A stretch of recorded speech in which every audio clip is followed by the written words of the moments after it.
Hello friends, this is Tina Malik and welcome to Stairs to Success.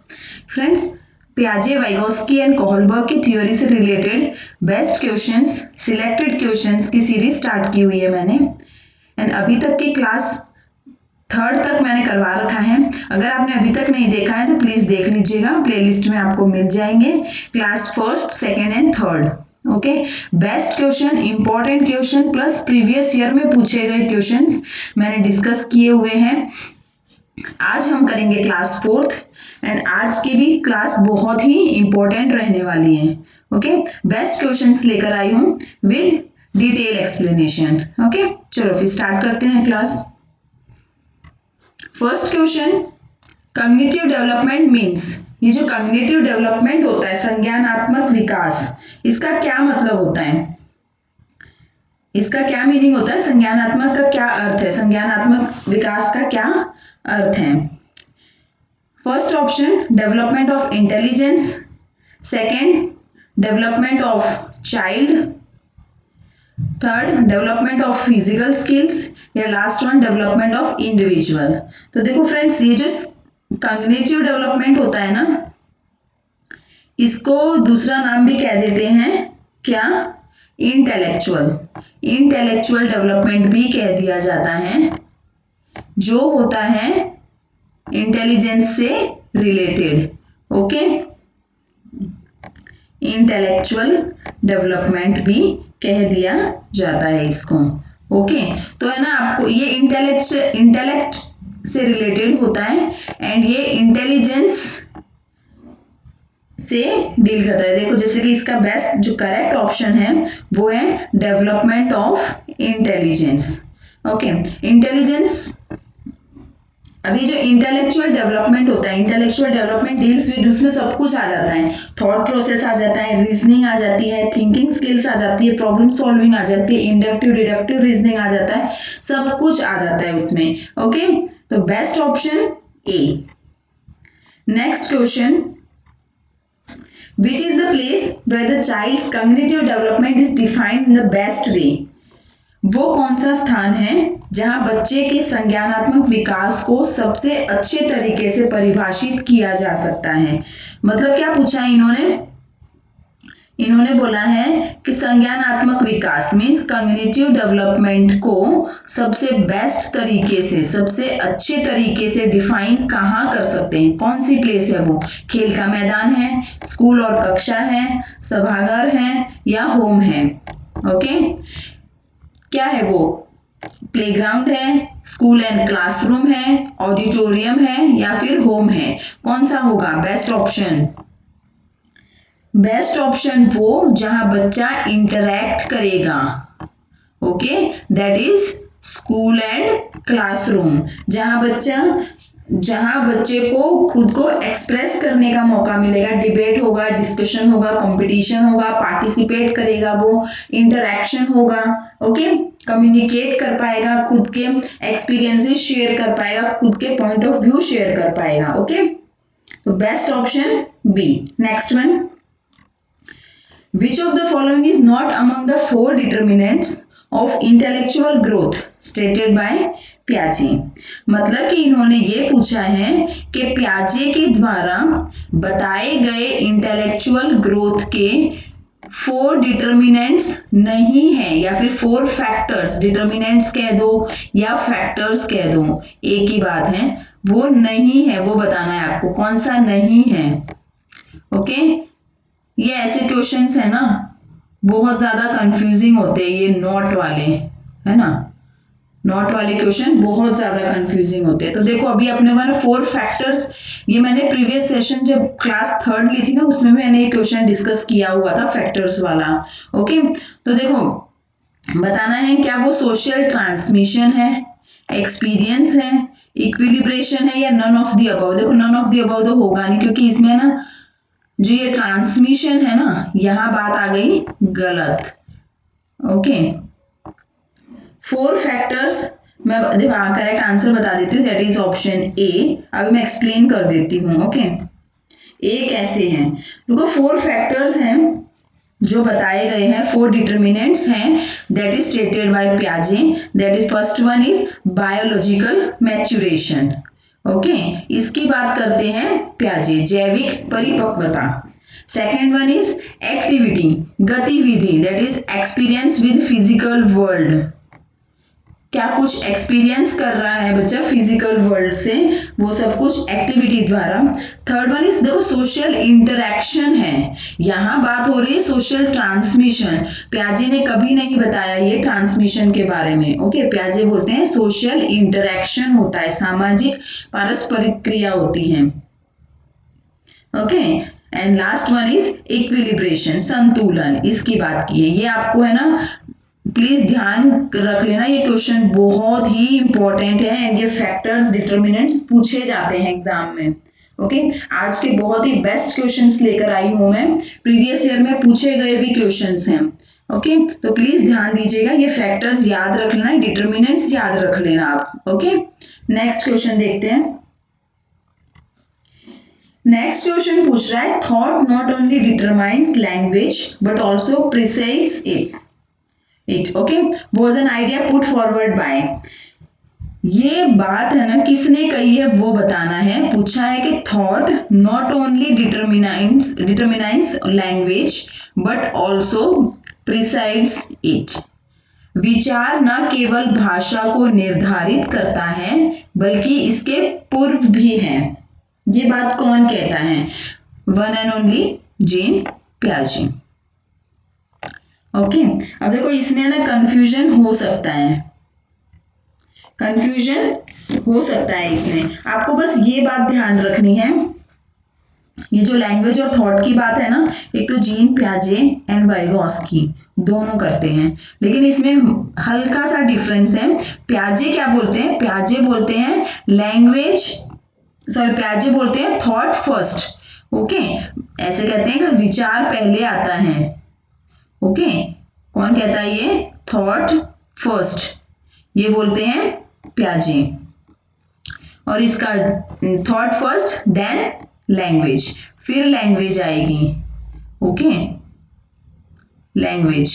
और यही Vygotsky इसका just opposite बोलते हैं। वाइगोस्की ऐसे बोलते हैं पहले तो ये दोनों सेपरेट होते हैं, ठीक है, फिर आती है लैंग्वेज और फिर आती है थॉट। बस मतलब आपको कंफ्यूज नहीं होना है, आपको बस एक का याद रख लोगे ना तो सेकंड का आप जस्ट अपोजिट करना है, वो आपको ऑटोमेटिक याद हो जाएगा। आप बस जीन पियाजे का याद रख लो। पियाजे ऐसे कहते हैं, पियाजे बोलते हैं कि थॉट पहले आता है फिर लैंग्वेज आती है, बस इतना याद रखने की जरूरत है। Okay, next question. A major difference between the perspective of Vygotsky and Piaget determines two. अब इन दोनों के पॉइंट ऑफ व्यू के अकॉर्डिंग आपको बताना है सबसे बड़ा डिफरेंस, मेजर डिफरेंस क्या है इन दोनों के पॉइंट ऑफ व्यू का, वाइगोस्की एंड पियाजे। वाइगोस्की एंड पियाजे का पूछा है, इन दोनों का पॉइंट ऑफ व्यू बताना है आपको, बहुत बड़ा difference. Their conception of children as active constructor of knowledge, क्या ये होगा? Their critic of behavioristic principles, या ये role of providing a nurturing environment to children, their views about language and thought, correct option is this one। बहुत बड़ा difference इनका, major difference इनके point of view का यही है। और ये जितने भी ऑप्शन है इनके बारे में बात दोनों सेम ही करते हैं। ओके, दोनों ने ही इन सभी बातों को क्या क्या फोकस किया है। ये सभी ये जो ऑप्शंस है ना, कंस्ट्रक्टर ऑफ नॉलेज होगा, बिहेवियरिस्टिक प्रिंसिपल को क्रिटिसाइज किया है इन्होंने, और इन्होंने कहा है कि अगर प्रॉपर एनवायरनमेंट प्रोवाइड किया जाए ना तो बच्चे को अच्छे से, बोलते हैं ना, अच्छे से उनकी डेवलपमेंट होगी, लर्निंग प्रॉपर होगी। ओके, तो जो मेन डिफरेंस है ना वो ये है लैंग्वेज एंड थॉट का। जस्ट अभी मैं कहकर हटी हूँ इससे पहले प्रीवियस क्वेश्चन में कि इनके लैंग्वेज एंड थॉट को लेके दोनों के अलग अलग पॉइंट ऑफ व्यू है। Okay, is that clear? Option D. Next one. In the context of Kohlberg stages of moral reasoning, under which stage would the given typical response of a child fall? Kohlberg के stages से बहुत questions पूछे जाते हैं, तो please friends आप stages को बहुत ही अच्छे से समझ लें, याद कर लें। ओके, इनसे रिलेटेड बहुत क्वेश्चंस आते हैं। ओके। और ऐसे तो बहुत ही पूछे जाते हैं कि your parents will be proud of you if you are honest, so you should be honest. Okay, क्या कहा गया है, आपको ये बताना है कि आपके माता पिता को आप पर गर्व होगा, इसलिए आपको ईमानदार होना चाहिए। ये कौन से स्टेज में आएगा ये बताना है। जस्ट ये जो ये कोट दिया हुआ है, ये स्टेटमेंट दिया हुआ है, ये बहुत ही ध्यान से पढ़ना है, इसी में ही आपका आंसर छुपा हुआ है। क्या आएगा, मतलब आपके पेरेंट्स आप पे प्राउड फील करेंगे अगर आप ईमानदार होंगे, इसलिए आपको ईमानदार होना चाहिए। तो ये तो सिंपल है ना, बहुत ही सिंपल क्वेश्चन आ गया। ये कौन सा, best answer that is C, good boy good girl. आप अच्छे बच्चे बनो, okay, good boy good girl, अच्छी लड़की अच्छा लड़का, ये वाला ओरिएंटेशन आएगा इसमें। ओके, स्टेजेस को बहुत ही अच्छे से ध्यान रखना है। ये रहे देखो, ये सभी स्टेजेस बता रखे हैं, ये सारे स्टेजेस आपको ध्यान रखना है। Good boy good girl orientation है, loyalty to law and order है, जस्टिस एंड स्पिरिट है, यूनिवर्सल प्रिंसिपल्स एथिक्स है। Okay, next one, which one of the following is not a limitation of the pre operational thought. अब देखो यहाँ दिखने में तो बहुत ही सिंपल क्वेश्चन है ना, लेकिन पूछा क्या है, पूछा ये है कि लिमिटेशन नहीं है। लिमिटेशन नहीं है मतलब कि फीचर बताना है हमें प्री ऑपरेशनल थॉट का। इरिवर्सिबिलिटी, इरिवर्सिबिलिटी तो लिमिटेशन है ना लिमिटेशन। ये 7 से 11 वर्ष में होता है, 7 to 11 ईयर्स में। ओके, 7 to 11 ईयर्स का है ये इरिवर्सिबिलिटी वाला कंसेप्ट आता है। इसमें इरिवर्सिबिलिटी में क्या होता है कि ना बच्चा वाटर से आइस बन रहा है, आइस से वाटर बन रहा है, ये कंसेप्ट नहीं समझ पाता है अच्छे से। Okay, next one, tendency to concentrate, tendency to concentrate, इसमें क्या होता है, इसको सेंट्रेशन भी कह दिया जाता है, इसको सेंट्रेशन भी कहते हैं। Next one, development of the symbolic thought, development of symbolic thought, this one is answer. Okay, ये करेक्ट आंसर है आपका। ये लिमिटेशन नहीं है, ये एक फीचर है। ओके, ईगोसेंट्रिज्म एक लिमिटेशन है। ये खुद का पॉइंट ऑफ व्यू, खुद के पर्सपेक्टिव ही समझता है, इस एज में ईगोसेंट्रिक होते हैं। ठीक है, तो ये क्या है, ये लिमिटेशन है, लेकिन यहाँ पर नॉट अ लिमिटेशन पूछा है, that is development of the symbolic thought. Okay, this one is not a limitation. Next question, which one of the following is a correctly matched pair. Matched pair बताना है, मिलान वाला सही जोड़ा बताना है आपको। तो देखो, फॉर्मल ऑपरेशनल चाइल्ड, ये स्टेज आ गया फॉर्मल ऑपरेशनल स्टेज से। इसमें बोल रहे हैं कि इमिटेशन आता है, बिगिंस, इमिटेशन बिगिन हो जाता है, इमेजिनरी प्ले होता है। इमिटेशन फॉर्मल ऑपरेशनल में थोड़ी ना होता है, तो ये करेक्ट मैच तो है ही नहीं। ओके, ये ऑप्शन तो गया।